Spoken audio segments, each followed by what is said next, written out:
April the 8th is when this will occur, later in the afternoon. And part of the issues with it is the influx of people that'll be coming with this, and to see it from potentially all over the world. And so we're expecting maybe some places have tripled their local population with out-of-state visitors. So we decided, we'd check into it on what some of the other folks had been dealing with across the nation with the one that occurred in 2017.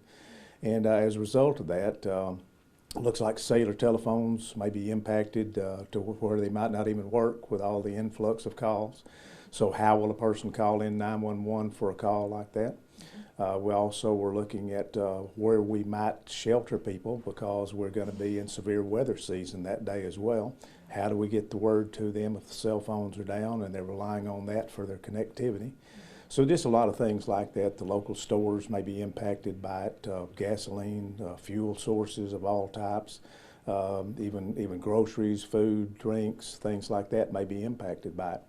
And then people making either makeshift campgrounds or just parking on the middle of the road, traffic congestion.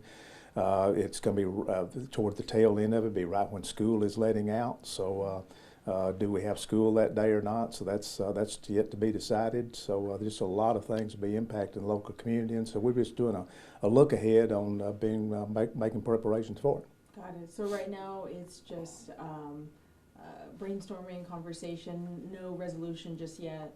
Well, no, we've gone a little bit further than that. We've gone ahead and identified some of the aspects we know are potentials with this from just looking at after-action reviews of some of these other communities across the United States that have dealt with this before. So we're taking their lessons learned and applying them here. So we've already identified some of the aspects of some task items, if you will, for people to start looking at. So it's going to involve our 911 center. It may be overloaded with calls coming in, and then how we do the text versus telephone traffic.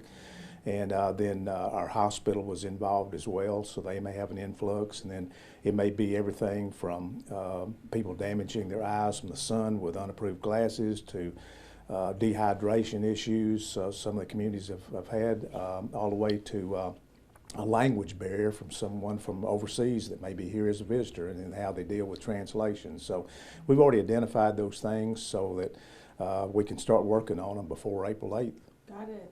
And a big question I wanted to ask you is, as the mayor of the city, how important will this event be for Pittsburgh, coming from you? Oh, I think economically wise, it's just a huge thing. I mean, this will only occur again in this spot in about 375 years from now. So it's once in several generations of something like this occurring. So it's a huge deal. It's coming to our town. It's coming to a town near you, and we're not quite the epicenter of it, but we're close enough that we'll have people that will be tourists here.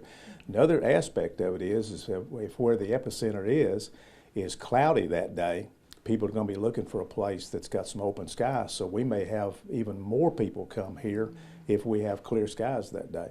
So it's a huge, could be a huge boost for the economy. We just need to plan for that kind of crowd here. It could be one of the biggest crowds that Pittsburgh's ever had. Right. What's the population here? It depends on who you talk to. Okay. And by the 2020 census, we're a little over 4,300, I think, something like that. According to our utility bills, though, we're over 5. Okay. Wow. So 3 times that. Yes. Is what we're expecting. That's a potential. Yes. Some of the other communities went through this, and their after-action items said that they underestimated their populations, and they were estimating the people coming in and trying to do their best with it. But in a lot of cases, they underestimated it by as much as a half of what they actually showed up. Wow. So we could triple our population here. We're looking at that maybe being the most. So we're looking at for traffic flow, signage out there. Again, how we deal with people just parking on the side of the road, distracted drivers, just a host of things. I think we have pretty well everything identified that we need to work with. It's just a matter of how we implement that.